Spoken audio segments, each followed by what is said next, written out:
What's up, y'all? Welcome back to the channel. Today, I want to share with y'all how I budget, save, and invest as an expat or a nomad or whatever you want to call it. I've been living in China for 15 years, and I've met so many people, and I have so many friends who are just broke. Like, they don't have anything. Like, they don't really have much money, much savings. They run out of money at the end of the month, every single month. They struggle to make ends meet, especially when it comes time for like traveling and stuff like that. And so this came to my mind because I'm sitting here in Thailand right now, actually. And for me, like, I don't know how to say this without it sounding bad, but like, I can go anywhere I want to go. I can buy anything I want to buy whenever I want to buy it without worrying about money, without having to check prices of things and this and that. And I want to share with y'all a little bit today about how I made that happen and how I'm able to do that and live that life. And, really, I don't have to work again if I don't want to. Like, I'm going back to China. I'm in Thailand right now. I'm going back to China in I don't know, sometime in February maybe. But I don't have to if I don't want to. I can stay here in Thailand or go anywhere else if I want to and don't even have to worry about working. And I'm going to share with you how I made that happen. So first of all, before we get into that, actually, let me show you this first. I'm gonna show you something on my phone here real quick. Let me record the screen for you. Let me see here. 3, 2, 1, bam. All right, so this is my dividend tracker. Let me refresh it for you. There we go, refresh it for you. So you can see here my dividend tracker. This is my expected dividends. You can see I get paid every single month off of my investments that I made from saving money and this and that, and I started making investing. So you can see here, my highest amount, it says about $11,000, and the lowest amount is around, let's say $7,500. So every single month, even if I don't work, I'm gonna get at least $7,500, and I may even get $11,000, depending on how the investments are performing on that said month. Now, I know that's not like a whole lot of money. I'm not like rich or nothing like that, but it's enough to be able to go anywhere I want to go and travel where I want to travel and this and that. And I don't have to work, especially living here in Asia. So, things here are quite cheap, and it's really easy to, to live, life on a decent budget and still have a great quality of life. And so how am I able to do that? There's a few things that I've noticed that stand out from me compared to some of my friends and other people that I've watched and seen over the years and this kind of thing. So first of all, I'll tell you about how I got started when it comes to this saving and investing type of journey. Hopefully you can hear this. My mic's kind of flopping around here. So first of all, when I first moved to China 15 years ago, I had $1,000 in my pocket, and that was it. I had no money in the bank. I had nothing, had $1,000 in my pocket. And now I'm getting, $10,000, $11,000 a month, every single month, from doing absolutely nothing. So how did I get from, $1,000 in my pocket, flat broke, to where I'm at now? It comes down to the number one thing is going to be budgeting and how I've managed my money. And this is something that I can probably give credit to my family. My mom and my dad both, they never formally taught me how to budget, but my family never had a lot of money. They were never rich and like that, but they always had stuff. Always had a roof over the head, always had several cars, boats and motors, all kind of stuff, right? And people always thought I was rich, but it was just the way my parents budgeted their money. And I guess I kind of learned that by just kind of being there and seeing them, how they were doing those things in a way. But we did do things a bit different because they use credit and they budgeted and use credit in a way, but I don't do, because I don't use credit. I'm 100% debt free, and I like it that way. But I did learn about the importance. It's noisy. I did learn about the importance of budgeting from seeing that situation compared to other people's situation when I was growing up. And so when I first came to China, like I said, I had $1,000 bucks, and I started working. I got a job, and I already noticed that the people around me, you know, they're working the same job as me and they're struggling to get by every month. You know, they're paycheck to paycheck, spending all their money, even borrowing money. And me, what I decided to do was I decided I was going to live on 1/5 of my salary, right? Only a fifth. So when I say live on that, I don't mean like my total cost of living, but that's how much I decided I was going to pay for my housing, right? For my rent was 1/5 of my salary. So just to make things simple, because I'm really bad at math, say, you know, if you're making $1,000 a month, then the maximum you can pay for your rent is $200 a month. And here in Asia, that's definitely possible, right? I mean, that's what I'm paying now. Right here in 2025, I pay $200 a month for rent. It's crazy, right? But I make a lot more than that, but I still only pay $200 a month for rent. We'll get into that later though. But, you know, in Thailand, Vietnam, Cambodia, China, like all these places, you can find rent for, you know, this price. You can find rent for $100, I've seen it. But if you're making more than that, then great, you can have a really nice house.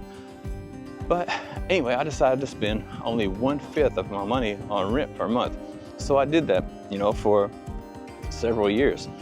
And I have friends, you know, who were spending half, like 50% of their income was going to their rent.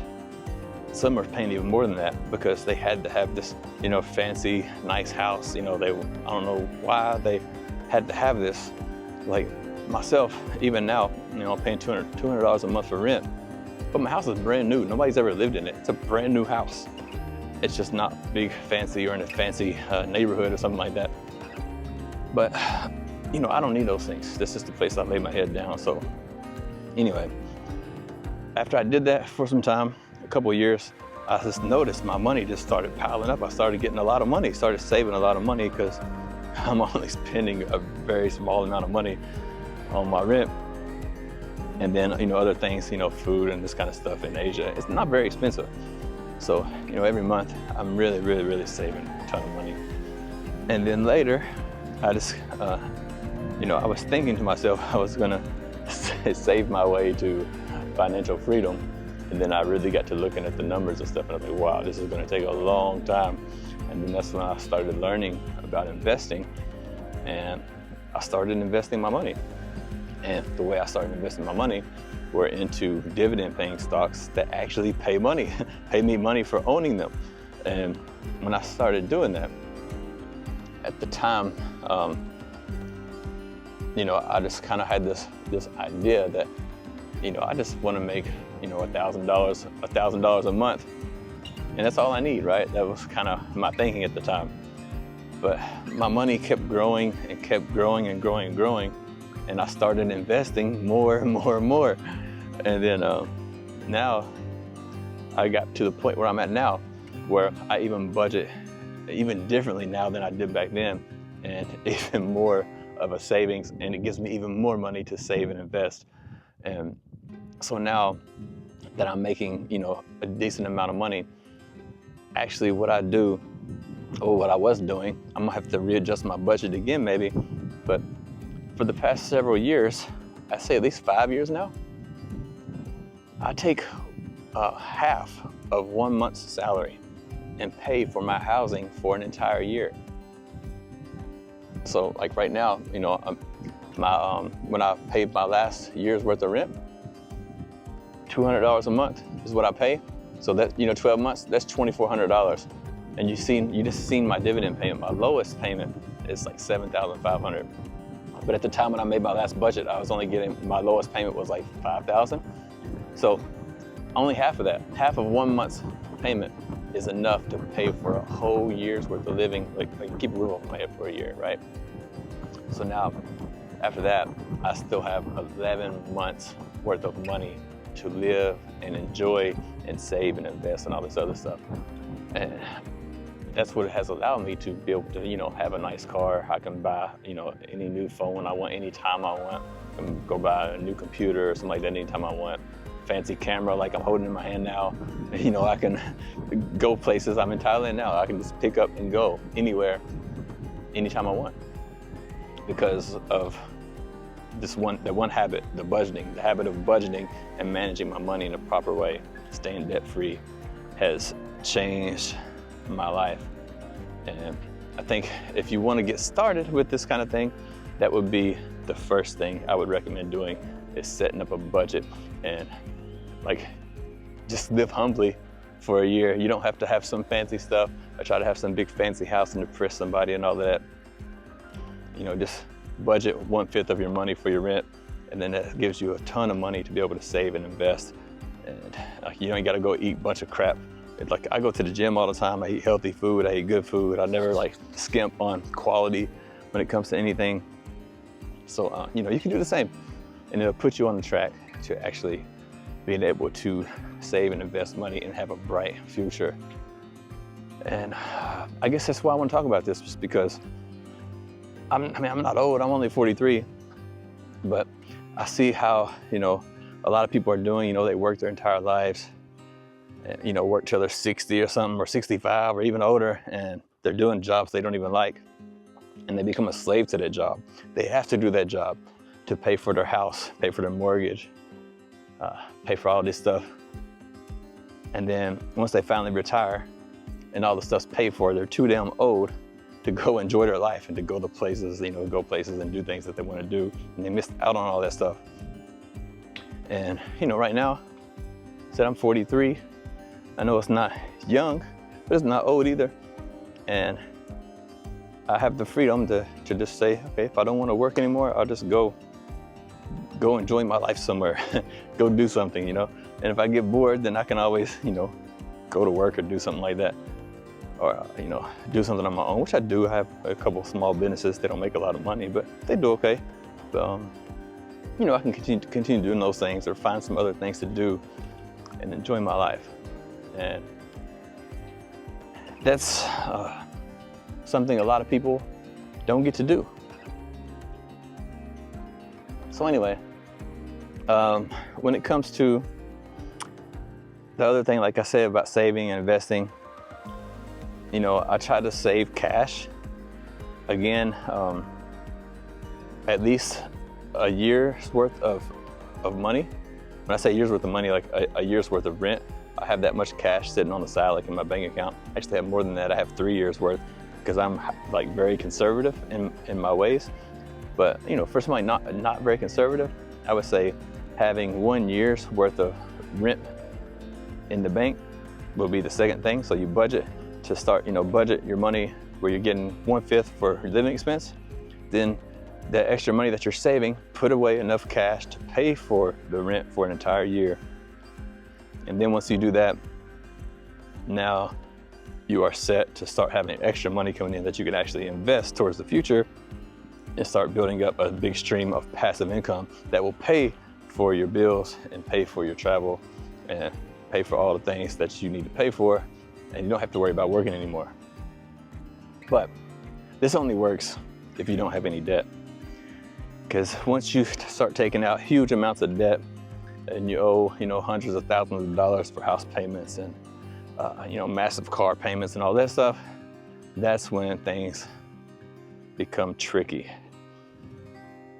Now, it's a different story if you're making, say you're making, you know, like me, like $10,000 a month or something, and, you know, you take out a car loan for a car that's like, say, $500 a month or $1,000 a month payment. You can just take that out of your passive income, but you can't just do that right away. You know, you got to have time to let that build up and start working on that for a few years and build up your income like that, so you don't get stuck in debt too long.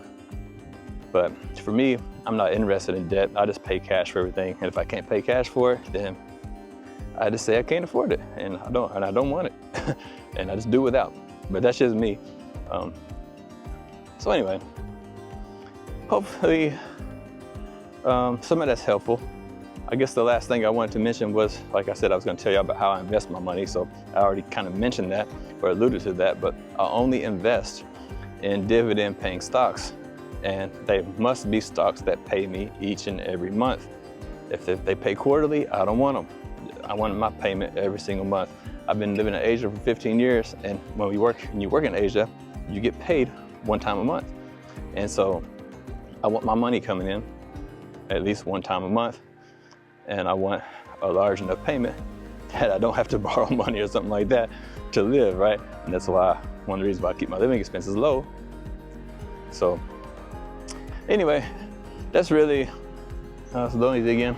That's really all I want to share with you guys. It's a little bit about how I save, how I budget, save, and invest my money. And that's just kind of an overview. But if you want to know more, then let me know in the comments below.